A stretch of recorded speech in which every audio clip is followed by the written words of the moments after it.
자, 5번 성경 속의 문제는 성경으로 풀어라. 그 뭘 의미하는지만 잘 이해하시면 돼요. 우리 7가지 원리가 다 그런 거예요. 지금 막 구체적인 실례를 다 하면서 하지 않았기 때문에 이 원리가 뭘 의미한다 이것만 정확하게 알았으면 좋겠어요. 5-1 모순을 일으키는 것 같은 두 개의 구절을 대할 때 그 전체적이고 통합적인 의미를 찾아라. 이게 굉장히 중요한 원리예요. 성경 해석에서 많이 강조하는데 모순을 일으키는 것 같은 두 개의 구절을 대할 때 예를 들면 그 얘가 박스 안에 있는 거예요. 항상 우리는 통합하고 종합하는 쪽으로 해석을 해가야지 둘 중에 하나 취사 선택하는 방향으로 가면 안 된다 이 얘기예요. 이단들의 특징은 모순이 되는데 둘 중에 하나 딱 선택해. 그래서 이게 맞다. 그리고 이것만 막 주장해버리는 거죠. 그런 것들. 예를 한번 3가지 보겠습니다. 로마서 10장 13절에 누구든지 주의 이름을 부른 자는 구원을 얻으리라. 누구든지 주의 이름을 불렀으니 구원을 받아야 돼. 우리 지난번에 자유주의 신학 뭐 얘기하면서 값산복음 얘기하면서 그런 얘기 했었죠. 내가 주님을 불렀으니까 구원을 확신한다. 여기 성경이 이렇게 말하다. 근데 마태복음에 보면은 주여 주여 하는 자마다 천국에 들어갈 것이 아니다. 여기서는 주의 이름을 부르면 구원받는데 예수님은 주여 주여 하는 자 다 천국 안 간다네? 이게 무슨 말이에요? 여기서 모순을 일으킬 때 종합적인 의미를 이해하면 되죠. 종합적인 의미가 어렵진 않잖아요. 그쵸? 이게 이런 의미구나. 이게 그러니까 주님 부른다는 게 말로만 부른다는 얘기가 아니에요. 이렇게 이해해야 아주 정상적인 해석인데 어떤 사람들이 이 둘 중에 하나를 택해버리는 거예요. 그래서 주의 이름 불렀으니까 일단 구원 받은 거다. 주님의 이름 부른 것도 성령이 역사했기 때문에 주님의 이름 부른 거다. 그냥 반드시 구원 받는 거다. 이렇게 나가버리는 성경의 해석 기분. 참 이거 사람들이 병원에서 임종하실 때 지금까지 예수를 안 믿다가 막 억지로 막 전해가지고 그런 장면도 많았어요. 안타까운 마음에 막 그러긴 하는데 그게 보장하지는 않아요. 그러니까 남아있는 자들은 아빠가 천국 가기를 원하시고 엄마가 천국 가기를 원하시니까 하긴 하는데 그 중에 이제 나중에 자기 안위에 빠져버리는 게 우리 아빠를 불렀으니까 천국에 갔어 라고 이렇게 하고 제 친구 같은 경우도 그런 적이 있더라고요. 예수를 안 믿었거든. 근데 영접을 안 했는데 그냥 하나님 아버지만 한번 따라 했다고 천국 갔다고 하는데 차마 이거 말 못하고 그냥 그랬었는데 그런 부분이 좀 많은 것 같아요. 의외로 믿는 자들이 또 그 부분을 좀 많이 종합적인 해석을 해야 된다. 2번째 예를 볼까요? 여기서 2번째 예서는 고린도 전서는 판단하지 말라. 이게 지금 핵심이에요. 이런 얘기 많이 들었죠. 교회 안에 서로 비판하지 말고 예수님도 비판하지 말라, 헤아리지 말라 이랬으니까 비판하면 안 돼. 근데 이게 이쪽만 강조하면은 교회 안에서는 불평하는 사람 무조건 나쁜 사람, 판단하는 사람 무조건 나쁜 사람, 뭐 심지어 교회 재정 문제가 있어도 함부로 말하지 마. 이런 거 누가 잘못했는데도 비판하지 마. 이렇게 나가버리거든요. 예수님 마치 그것만 말한 것처럼. 그 다음에 보는 구절은 고린도전서 5장 12절인데요. 여기 밖에 있는 사람이야 판단하는 것이야 무슨 상관이 있겠냐만 교회 안에 있는 사람이 너희가 판단하지 않냐. 판단해야 된다는 얘기를 하는 거죠. 여기서는. 근데 지금 여기서 판단하는 단어가 언어로 같은 단어예요. 판단하지 말라. 분명히 이 단어를 써서 판단하지 말라 해놓고 여기서는 판단해야 되지 않냐 이 얘기를 하는 거예요. 이런 면에서 종합적인 결론 가져요. 안 그러면 자꾸 우리 신앙이 한쪽으로 치우치는 경우가 예를 들면 원수를 사랑해라. 그러니까 우리는 예수님 말에 순종하기 위해서 원수 사랑 그래. 원수 사랑 무조건 사랑해야 돼. 그러면서 죄 짓는 사람도 사랑하고 그 죄도 눈 감아주고 뭐 사랑은 허다한 죄를 덮는 것 다 이쪽 한쪽만 계속 강조를 하는 거예요. 우리 신앙생활에서. 근데 반대에서는 사랑은 불의와 함께 기뻐하지 않는 거다. 이런 표현이 있잖아요. 그러면 이거를 종합을 해서 사랑에 대한 원수를 사랑하는 게 어떤 의미인지를 생각을 해야 되는데 자꾸 우리는 한쪽만 강조를 받은 거예요. 나도 그쪽만 눈에 띄었고 감동받았고 사랑은 불의와 함께 기뻐하지 않는다 했을 때 우리의 행동이 더 지혜로워져야 될 수밖에 없는 거죠. 그런 건데 3번째 예를 보면요.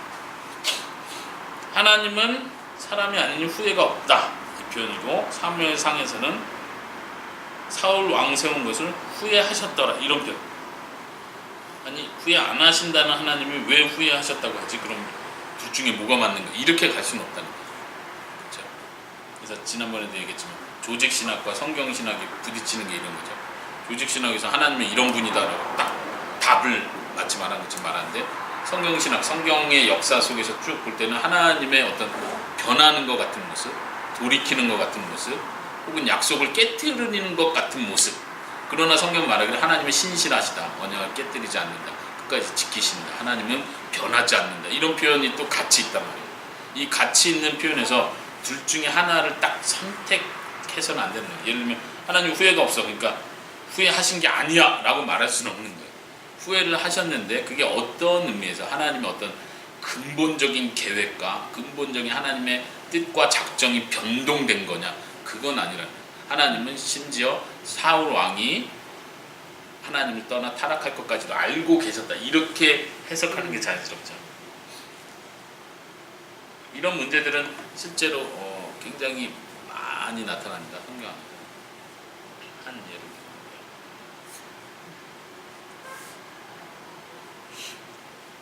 네, 계속 가볼까요?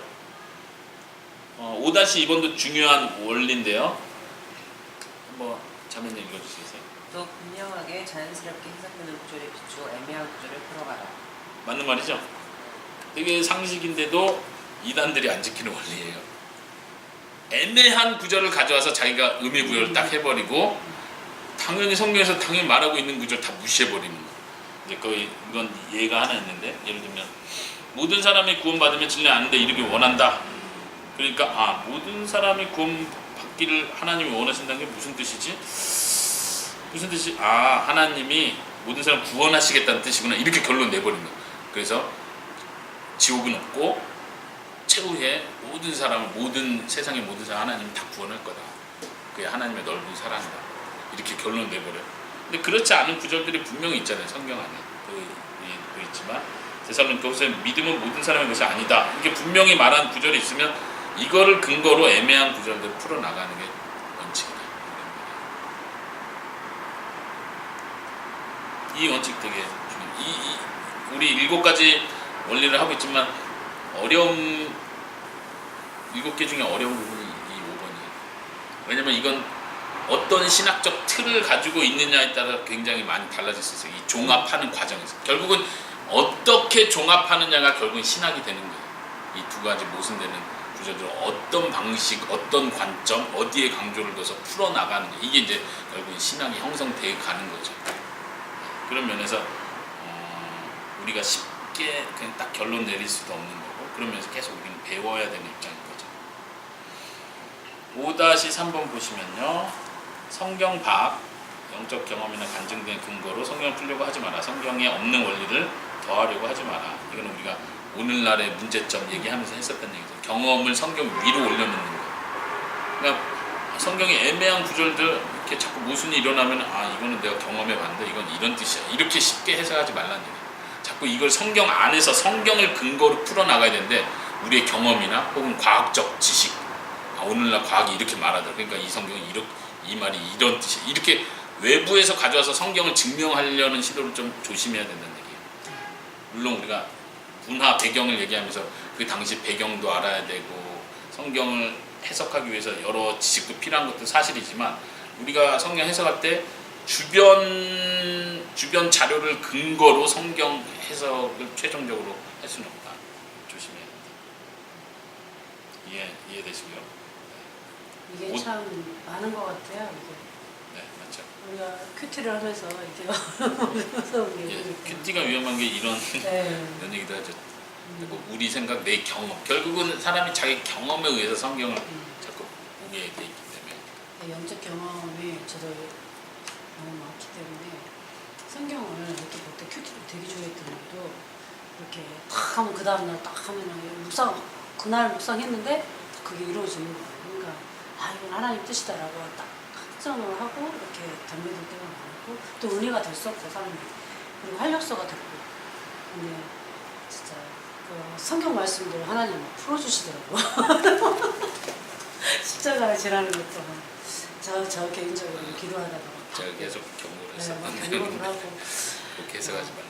가치관을 막 뛰어넘으라. 인간의 생각을 뛰어넘은 게 십자가를 진다. 나한테 하나님이 직접 말씀하시니까 성령의 음성을 들으니까 이렇게 했었는데 배우면서 이제는 이제 아직도 못 버리지 않으셨어요? 못 버린 게 해석을. 있죠. 영해, 소위 영해라고 표현하거든요. 못 버린 게 있죠. 본문을 기도해 해서 바로 그냥 응답을 받아버리는 영해를 조심해야 된다. 물론 그렇게 영해한 사람들이 다 틀렸다 이렇게 말하는 것도 조심해야 되지만 기본 원리에서 굉장히 위험성이 있다 이렇게 표현하는 거예요. 5-4번 한번 읽어주세요. 억지로 풀지 마라. 성경이 멈추는 곳에서 멈춰라. 항상 답을 찾을 수 있다고 생각하지 마라. 모르는 것이 있다는 사실을 인정하라. 예. 우리가 성경 속의 문제는 성경으로 푼다 이렇게 했을 때 모든 문제가 풀릴 수 있다는 확신을 가져버리면 안 돼요. 이건 굉장히 조심해야 돼요. 당연한 거예요. 우리는 그러니까 성경이 쓰여진 목적은 구원에 이르는 지혜가 있게 하고 생활의 교훈들, 의료 교육하고 책망하고 바르게 하는데 유익하도록 주신 거지 이 모든 성경의 내용을 우리가 다 파악할 수 있게 하기 위해서 주신 게 아니라는 걸 인정해야 돼요. 우리 전에 얘기한 것처럼 경제 원리, 리더십의 원리를 성경 안에서 다 보여주기 위해서 성경을 쓴 게 아니라는 걸 인정해야 된다는 거예요. 그러면서 우리가 함부로 해석하고 모르는 부분, 성경에서 확실하게 말하지 않는 부분을 함부로 우리가 막 다 아는 것처럼 가지 않도록 하는 게 중요한데 성경 해석 7번째 마지막 원리 그래서 마음의 문을 열어놔라 겸손해야 되는데 이게 7번째하고 연결되는 내용입니다.